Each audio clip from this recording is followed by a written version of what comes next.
We'll be reading from his first book of poems, You and Others, which was launched at the Singapore Writers Festival last November. The book is a collection of poems written between ages 15 and 38. I can't believe you are over 38 years old. And presented as they were written without alteration. Born in India, Devendra is a Singaporean with a 30-year career in international banking. He's also a photographer with several solo exhibitions to his credit. Devendra, the stage is yours. Thank you. This is the book, this is why I'm here, group of people. This is my first endeavor. I'm very pleased to see so many young people here.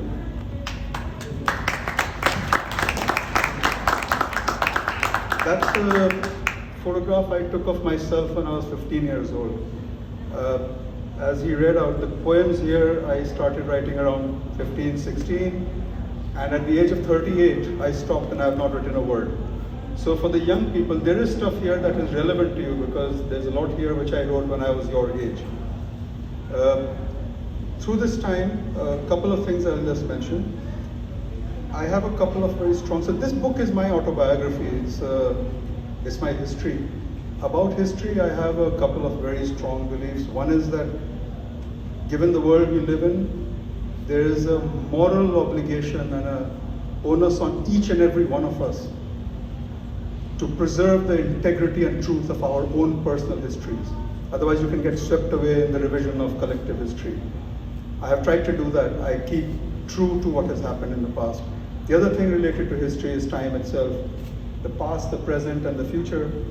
It's a cliche that what we are today is a summation of our past. But what we take to the future, there are choices to be made. You can decide what you want to take with you into the future or not, which leads me into my first poem. It's a short one. It's called Antithesis, and I'm hoping that it will appeal to Kalaji here. There is neither future nor past. I am a moment. No memories or fantasies. It is all present. A moment of reflection. See yourself in a teardrop on my cheek.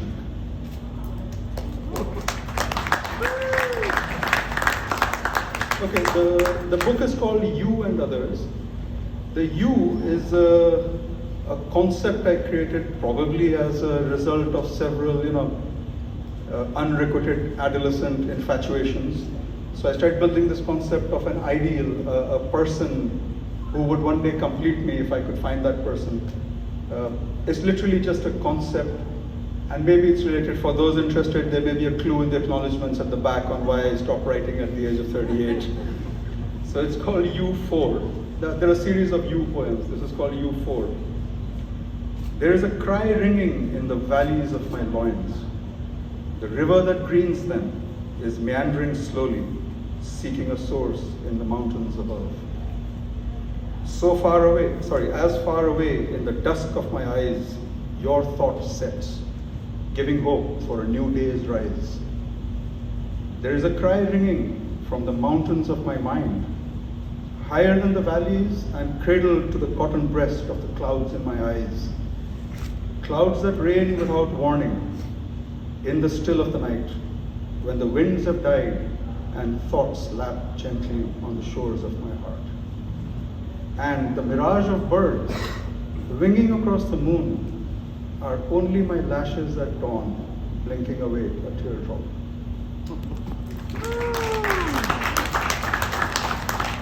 The next one is, so those both were written in my early days. This is towards the end. This was written 3 years or 4 years, and there's a hint in this about how old I was at that time.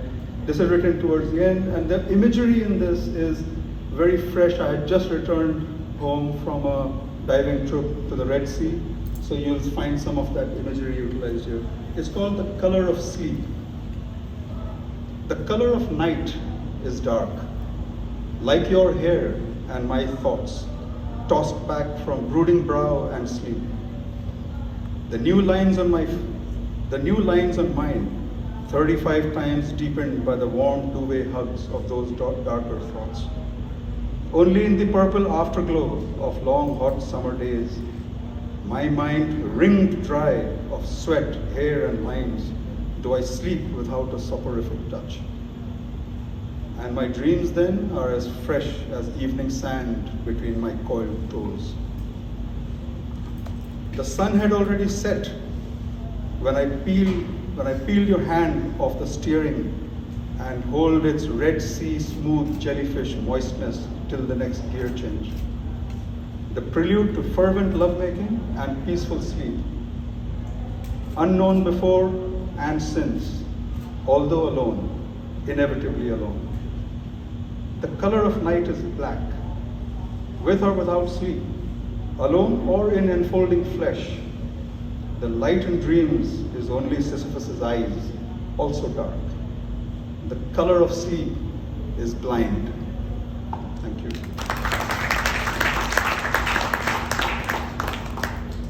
The next poem is, well, also written towards the later days, but it's simply about loss. I think we all go through, experience loss at some stage in our life. It's called The Principles of Parting. When we parted, the world stopped turning. Time came to a standstill and the fire stopped burning. When we parted, rivers stopped flowing, birds stopped singing, and the wind stopped blowing. When we parted, clouds lost their lining, the rain stopped falling, and the sun stopped shining. When we parted, my life lost meaning. Days their purpose and the nights lost their meaning. When we parted, I stopped writing, lost my quill and easel, and my poem lost its sighting. And when we parted, beliefs had a new starting. No longer was it impossible to love and then be parted.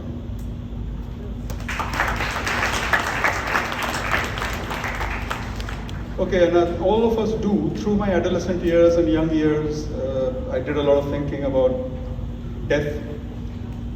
I think, misery creates morose thought processes. I did a lot of study also of death in various parts of the world, how it's treated, the before death, the after death. And I think the next poem sort of encapsulates my thoughts about death. It's called Sky High 1, and then there's a Sky High 2, which has a subtitle. It's a short one. When I die, look at the sun and laugh without squinting. For I will be drifting across its face on an eagle's wing. Second poem is called Sky High 2, a slow poem. The night of my life dawns, flooding my senses with blackness. Today I died and celebrated with champagne and friends. Death, even on a wing, is slow as the birth of this poem.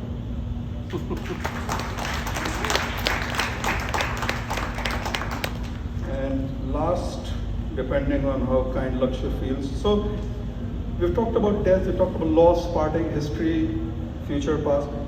What of after? What about after death? So I have some thoughts about this. I wrote this poem in college. A very dear friend of mine and I were eating bread pakoras in the mess. He was supposed to be here, but he couldn't make it. He, I think, had tired of my incessant readings to him.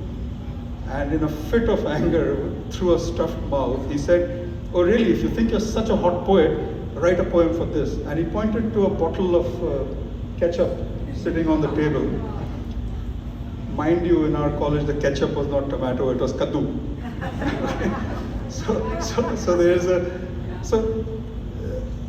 The poem is called Ode to an Empty Sauce Bottle. But the other thing to just note here is the inversion. The focus is always on the content rather than the receptacle. And that's what philosophy, life, death is all about. I've tried to turn the focus to the receptacle instead. Devoid of content, you stand listless, stained and shaken, waiting.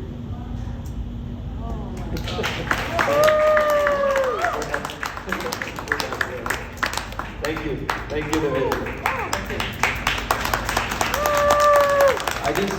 I I know you mentioned that there is a clue to the acknowledgements of the U, but I just want to say, spoiler alert, the U is has a camera up and she's shooting this video right now.